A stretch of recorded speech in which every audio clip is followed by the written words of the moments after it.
Using Albert Einstein's quote about the definition of insanity as doing the same thing over and over and expecting different results feels redundant in games where the player is stuck in a loop. That is, after all, the point.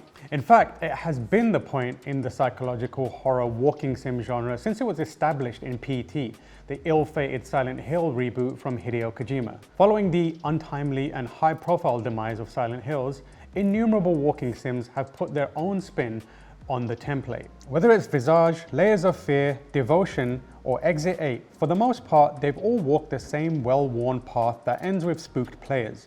They use loops to build a sense of safety that comes from repetition and thus familiarity.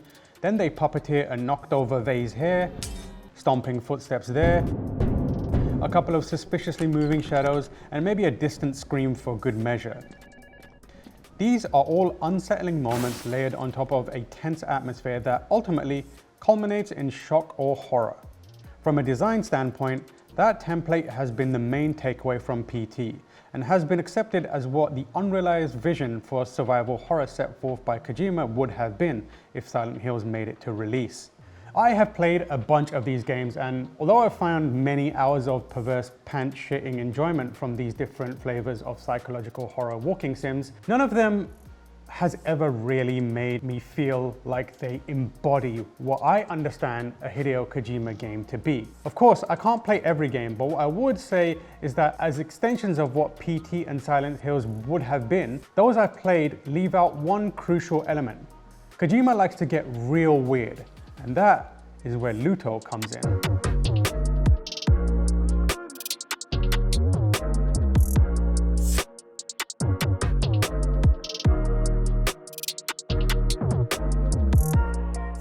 Luto begins the game the same way as many other games in the genre do, and how PT did. You wake up in a home under mysterious circumstances and then make your way to the exit only to find yourself back where you started. In PT, the mechanism was an Ouroboros corridor that looped back onto itself seamlessly. In Luto, however, time progresses, even if you don't.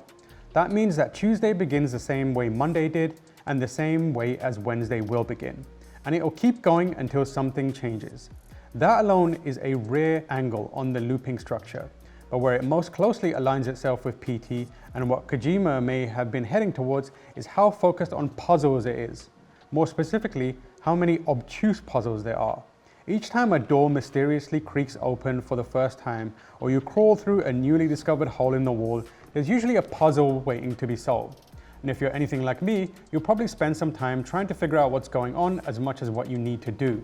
One of the most memorable moments from the PT zeitgeist was when people figured out that they needed to plug in a microphone to the PlayStation controller and then whisper into it so that a gross baby in the game would laugh to make the phone ring. While not quite as absurd, Luto has similar moments of requiring some bizarre logic to figure things out. Usually there's enough signposting to nudge you in the general right direction, but even then it'll take a few leaps in logic to connect the dots. Like PT, it requires players to stop thinking like themselves and start thinking like whoever designed the game and abiding by whatever twisted logic they've established. That kind of obtuseness was something I really enjoyed about PT, even if I often found myself frustrated and confused in the moment. And the same goes for Luto. But for me, Luto embodies the design and narrative tendencies exhibited by Kojima in games other than just PT. Of course, one of the most iconic moments in video game history, and probably one of the first holy crap what is happening sequences, is in Metal Gear Solid's Psycho Mantis fight, which used the PlayStation hardware and the way televisions functioned as a way to unshackle the player experience from the virtual world and have it creep into their reality. I won't say exactly how Luto does this, and it's not the first game to use some of these tricks, but for my money, it's one of the most effective applications of using hardware to the game's advantages. At one point, something was happening in my game that made me research and download a tool to try and diagnose if my PC was having issues. Even now, I can't say for sure if what was happening was in my game or if my PC is actually falling apart. That's the kind of weirdness that, to me, has otherwise been uniquely Kojima. Tonally, Luto makes some very hard pivots at times. It uses narrative tools and tricks that starkly contrast against each other. One of the more interesting elements of the game is inclusion of a narrator. That was weird. Outside of Stanley Parable, I haven't played many games that make use of a disembodied voice to twist and shape the narrative, as well as what you and your character are perceiving. But the narrator is crucial to guiding the player through tonal shifts that at times can feel very jarring. It is night. When it happened, I was reminded of Metal Gear Solid 5 The Phantom Pain's 43rd mission, Shining Lights Even in Death, where, very unexpectedly, the game throws you into a horrifying, nightmarish scenario where death, the brutality of it, and the weight of it are thrust into the fore. And these are the moments in Kojima games that are often the most memorable instances of thematic exploration. In Metal Gear Solid 5's Mission 43 is a very severe look at the power a figure like Snake can hold over people that trust him, and the responsibility he has towards them. As the player, you're put in a position where what you're being asked to do is suffer the consequences of that responsibility when the worst happens. Another standout moment of Kojima's career is in Metal Gear Solid 3's boss fight with the Sorrow. While mostly a gimmick fight that involved walking downriver, it was used to depict similar consequences, with Snake encountering the spirits of all the people he killed up until that point. Many of them would reflect whatever violence Snake inflicted on them, some with throats cut, others with broken limbs or bullet wounds. It's a prolonged look in the mirror for the player that, for me, felt powerful. Luto hones in on its themes in a much clearer and consistent way, so what the game is about and what it has to say remains the same throughout.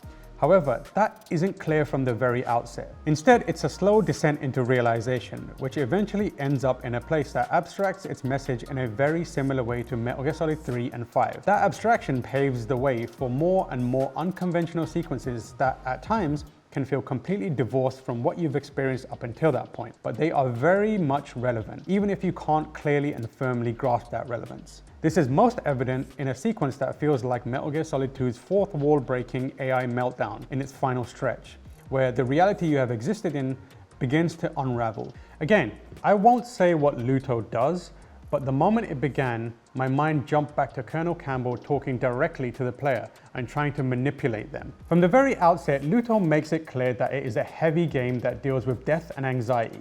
The title of the game translates to mourning or grief in Spanish. This in itself isn't unique to games in general, and perhaps least of all to the psychological walking sim genre. In that respect, Luto is very much like any other P.T-inspired title. However, for me, how the game tells its story and delves into its sensitive matter and the way it uses the medium and the hardware it's played on is what distinguishes it from other PT-like games. As a fan of Kojima and his team's work, it is the most authentic follow-up to PT.